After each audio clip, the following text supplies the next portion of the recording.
Episode 81 fish basket. Snake scale देखकर जिराज दुखी होता है।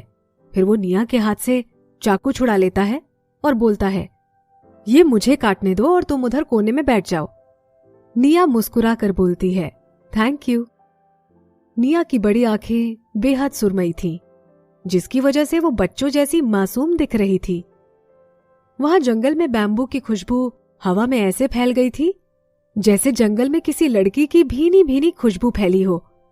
जब वो देखती है कि जिराज उसको देख रहा है, वो बोलती है, मुझे क्या देख रहे हो, जाओ और जल्दी बैम्बू काट कर लाओ। ओह। जिराज नीचे देखता है और बैम्बू काटने लगता है। उन्हें काटने के बाद निया के कहने पर उन्हें चॉप भी करना है। निया नीचे बैठकर राउंड बास्केट बनाने लगती है। उसने सोचा था कि वो मछली पकड़ने के लिए नई बास्केट बनाएगी। इसने ऐसी फिश बास्केट अपने होम टाउन में देखी थी। उसे पता था कि बैम्बू स्लाइस से लॉन्ग ट्यूब बनाते हैं। वो ट्यूब लगभग 1 हाथ लंबे थे। एक साइड पूरी बंद थी और दूसरी पूरी ओपन थी। निया ने 10 बैम्बू को एक साइड से टिका दिया था और फिर बैम्बू स्टिक्स को बैम्बू बास्केट में लगा देते हैं। बैम्बू के स्टिक थोड़ा इलास्टिसिटी वाले होते हैं, इसीलिए जब फिश खाना लेने आती है तो फंस जाती है और अगर बाहर निकलने की कोशिश करती है तो मर जाती है। ये फिश बास्केट छोटी मछलियों को पकड़ने के लिए यूज करते हैं। ये छोटी बैम्बू की स्टिक बड़ी मछलियों का वजन नहीं उठा पाती है। फिर वो बोलती है, फाइनली हो गया। जिराज उस बास्केट को उठाता है और आश्चर्य से देखता है। बोलता है, तुमने बैम्बू को कितना अच्छा आकार दिया है, लेकिन इसे कहां इस्तेमाल करते हैं? जिराज उससे अपनी पीठ खुजाते हुए बोला, इससे तो अच्छे से खुजा भी सकते हैं। निया चिल्लाती है, तुम एक नंबर के बेवकूफ हो। इसे मछली पकड़ने के लिए इस्तेमाल में लिया जाता है। हमारे बाहर वाली नदी में मछलियां हैं, चलो हम वो ट्राई करते हैं। निया एकदम से उसे रोककर बोली, ध्यान से, कहीं इसमें तुम्हारा हाथ न फंस जाए। जिराज अपना हाथ निकालता है। उसे बैम्बू के लगने से दर्द हो रहा था। जिराज बोलता है, मछलियों को बुलाने के लिए अब तुम इसमें खाना डालोगी? निया जिराज को देखकर सरप्राइज्ड हो जाती है। वो मुस्कुराते हुए बोली, तुम जल्दी सीख रहे हो। मॉडर्न एज में भी अगर ये किसी ने ना देखा हो, वो भी नहीं बता सकता कि इसे कैसे यूज करेंगे। ये बहुत अविश्वसनीय था कि एक पशु मानव ने अंदाजा लगा लिया। जिराज उत्साहित होकर बोलता है, चलो फिर देखते हैं। वो अपना हाथ बैम्बू बास्केट में डालता है और फिर निकाल लेता है।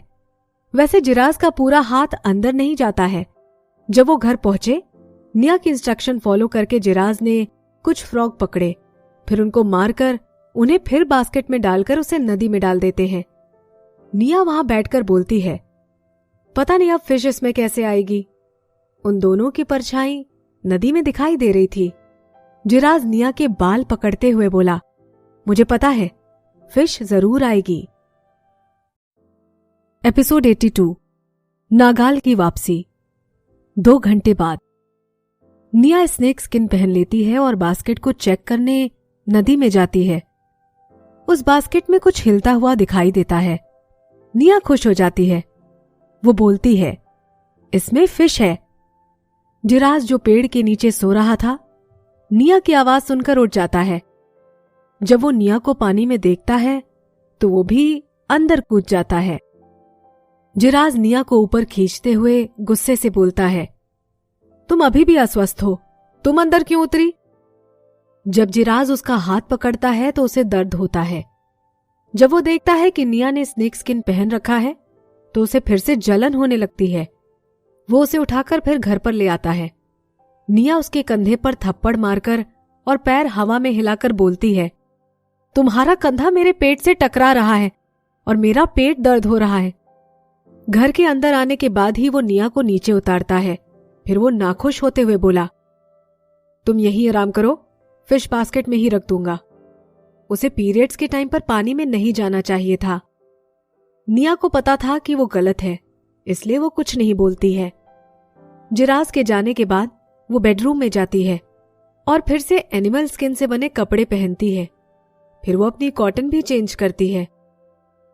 तभी जिराज फिश बास्केट लेकर आता है और सभी में मछलियां होती हैं। निया बास्केट को जमीन पर फेंककर बोलती है, मुझे पता था मैं कुछ भूल रही हूं। हम इन मछलियों को बाहर कैसे निकालेंगे? उधर जिरास खुश दिखाई दे रहा था। वो बोलता है, हमने मछलियां तो पकड़ ली हैं, लेकिन अगर मछलियां छोटी निकली तो हम उन्हें ठीक से खा भी नहीं पाएंगे। निया तुरंत जवाब देती है, तुम्हारे लिए शायद ये काफी नहीं है, लेकिन मेरे लिए तो है। उसे एक आइडिया आता है। बैम्बू की थिकनेस भी बैम्बू बास्केट के बराबर ही है। निया उससे मछलियां निकाल लेती है। 5 बैम्बू बास्केट में 13 मछलियां निकली थी। बड़ी मछलियां हाथ के बराबर थी और छोटी मछलियां छोटी उंगली के बराबर थी। उसमें 5 प्रॉन और एक लॉबस्टर भी था। निया के दिन भर के खाने का इंतजाम हो गया था। वो कोशिश कर रही थी अपना काम वो खुद कर सके। जिराज निया की तरफ देखकर बोलता है, तुम बहुत चालाक हो। निया बोलती है, ये हमारा लंच है, तुम आग जलाओ। जिराज उठता है और तैयारी करता है। निया बोलती है, मुझे दे दो, ये मैं करती हूं। अब से अपने लिए मैं ही खाना बनाऊंगी। अब आगे से मैं तुम्हें तकलीफ नहीं दूंगी। जिराज एक पल के लिए रुकता है और फिर काम करना शुरू कर देता है। वो बिना उसकी तरफ पलटे ही बोलता है, मैं तुम्हारा साथी हूं, तुम्हारी देखभाल करना मेरी ड्यूटी है। निया दुखी हो जाती है।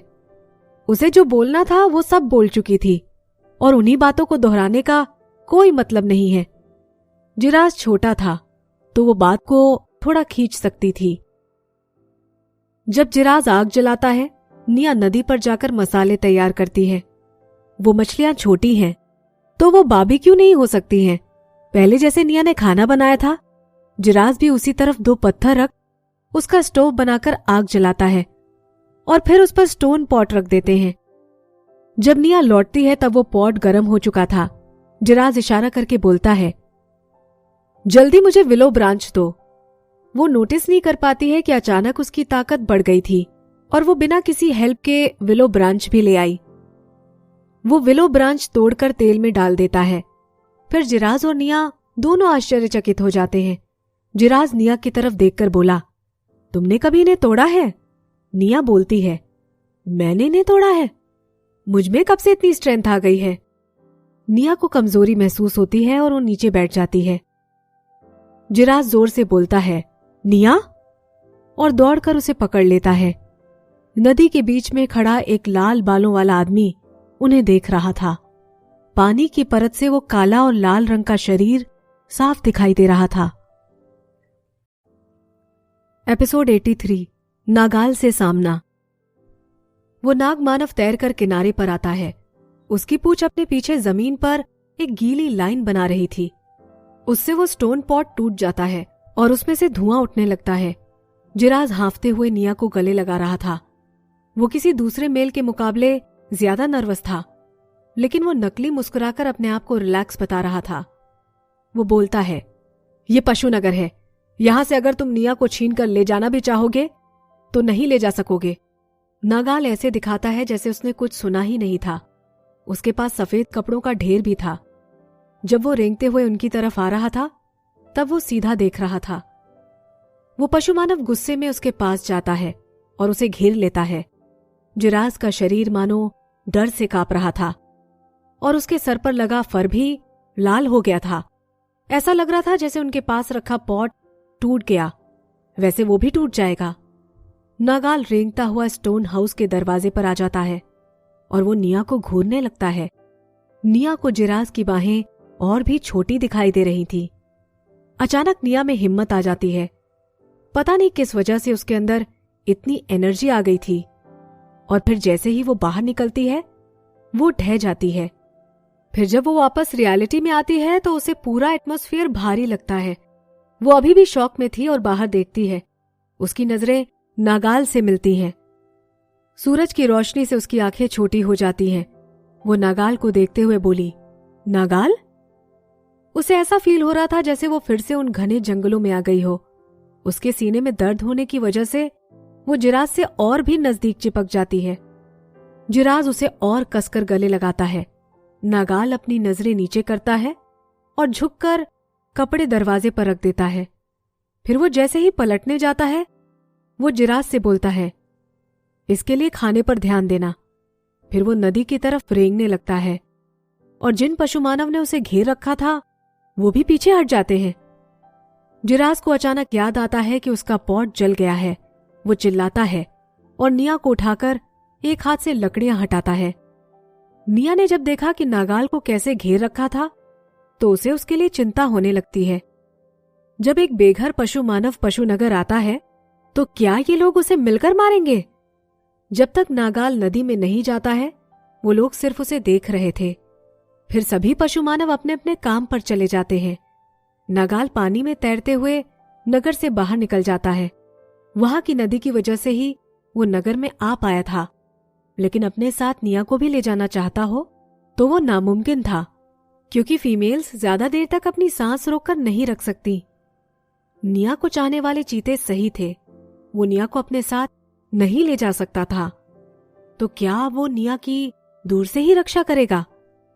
नागाल दुखी होकर नदी में लेटा रहता है और पानी उसके आसपास बहता रहता है। वो पानी की परत पर बने बुलबुलों को देख रहा था। इधर जिराज की नजरें फिश पर होती हैं जो फ्राई हो रही थी। फिर वो उसमें मिर्च डाल देता है। उन दोनों का खासकर बुरा हाल हो गया था। निया छींकते हुए घर से बाहर भाग जाती है। बाहर जाकर थोड़ी ताजी हवा लेती है और ठीक हो जाती है। कुछ लोग जो जिराज के घर के पास रहते हैं, जब फ्राइड फिश की खुशबू उनके घर तक पहुंचती है तो वो लोग भी देखने चले आते हैं। वो आकर पूछते हैं, तुम लोग क्या बना रहे हो? निया बोलती है, हम फिश बना रहे हैं। जिराज बुरे मूड में था, इसीलिए वो उसके सामने नागाल का नाम नहीं लेना चाहती थी। फिर उसे लगता है कि ये सही समय है उससे पूछने का। वो बोलती है, जब वो पशु मानव आया था तो तुमने उस पर हमला क्यों नहीं किया? एपिसोड 84 भालू मानव। एक भूरे रंग का भालू निया की एंकल को देखकर बोलता है, क्या ये तुम्हारा साथी नहीं है? जिस बेघर पशु मानव के पास पहले से एक साथी होती है वो किसी और की साथी को नहीं ले जाते हैं। हम उसके साथ बुरा कर सकते थे, लेकिन वो 4 एनिमल्स टाइप्स था और हमारा उनसे कोई मेल नहीं है। फिर भालू मानव को लगता है कि उसके शब्द से साथी को बुरा लगा होगा, तो वो फिर बोलता है, लेकिन तुम चिंता मत करो, अगर वो पशु मानव तुम्हें लेने आएगा तो हम तुम्हें बचा लेंगे। फिर वो अपने सर पर खुजलाता है और उसका चेहरा मानो काला पड़ जाता है। मैं तुम्हें पसंद करता हूं, तुम मुझे अपना साथी बनाओगी, है ना? निया उस भालू मानव को देखती है। वो उससे भी बड़ा था। वो थोड़ा डर जाती है। उसे लग रहा था कि वो पहाड़ उसे दबा देगा। वो निया की साइज का डबल था। निया का सर सिर्फ उसके पेट तक ही पहुंचता था। अगर वो थोड़ा सा भी झुकती तो उसकी आंखें भालू के पैर तक चली जाती थी। निया के देखने से उस भालू के कपड़े के किनारे खुल जाते हैं और वो नीचे गिर जाती है। तभी जिराज अपने हाथ में लकड़ी का ढेर लेकर आता है और भालू मानव पर दहाड़ता है। भालू मानव पीछे हो जाता है, अपने और जिराज के बीच थोड़ी दूरी बना लेता है। वो जिराज से भी नहीं लड़ सकता था क्योंकि उसके पास भी 2 एनिमल स्ट्राइप्स थी। फिर वो अपने शरीर पर ढके कपड़े को बांधता हुआ बोलता है, मुझे तुम्हारी तरह छोटी लड़कियां ही पसंद हैं। मैं भले ही दिखने में बड़ा हूं, लेकिन हूं बहुत नाजुक। निया जिराज की तरफ जाते हुए बोली, मैं छोटी नहीं हूं, मैं यहां की कई लड़कियों से लंबी हूं। भालू मानव को यह नहीं लगता है कि निया उसे मना कर रही है। उसे लगता है कि निया खुद को बड़ा होने के लिए क्रिटिसाइज कर रही है। वो जल्दी से बोलता है, लेकिन फिर भी तुम बहुत क्यूट लगती हो। तुम्हें क्या लग रहा है कि तुम्हारा मेल बड़ा होगा तो उसके बच्चे को जन्म देना मुश्किल होगा? तुम्हें उसकी चिंता करने की जरूरत नहीं है। हम भालुओं के बच्चे बहुत छोटे होते हैं, उनको जन्म देना बहुत आसान है। ये सब सुनकर जिराज को बहुत गुस्सा आ जाता है और वो निया को खींचकर पीछे कर देता है और बोलता है, निया, फिश तैयार है, तुम खा लो, मैं इसे मार कर आता हूं। निया जिराज को रोकने के लिए चिल्लाती है, जिराज! लेकिन तब तक वो चीता बन जाता है और उस भालू पर झपट्टा मारता है। भालू मानव भी अपने असली शरीर में तब्दील हो जाता है। जब वो उठता है तो 5 मीटर लंबा होता है। वो मांसाहारी बड़े पशु मानव से जरा भी छोटा नहीं था। वो अपने बचाव में मुंह खोलता है और दहाड़ता है। जब जिराज उस पर झपट्टा मारता है वो पीछे हो जाता है और उसके सामने हाथ उठाकर उससे बच जाता है। निया चिंतित होकर दूसरे लोगों को बोलती है, कौन इन्हें रोकेगा?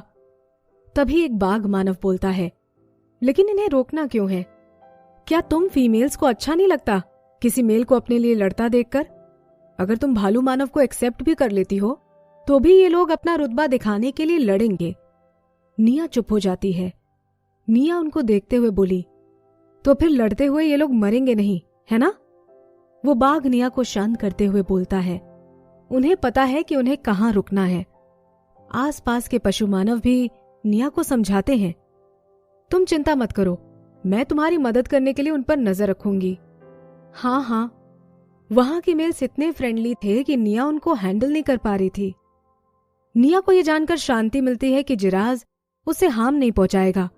फिर वो उन पशु मानव को बोलती है, ठीक है, फिर मैं खाना खाने जा रही हूं, तुम इन लोगों पर नजर रखना। वहां खड़ा एक बाघ बोलता है, ठीक है, तुम खा लो। उसे फिश की अच्छी खुशबू आ रही थी। वो खुद को रोक कर खड़ा था।